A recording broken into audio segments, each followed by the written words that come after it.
Assalamualaikum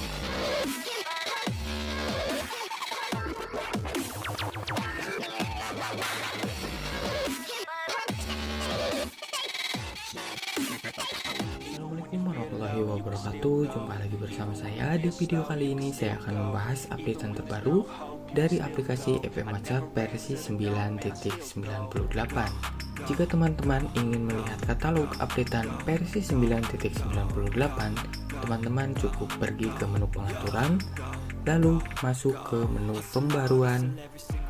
Lalu di sini ada daftar pembaruan atau katalog pembaruan di versi 9.98.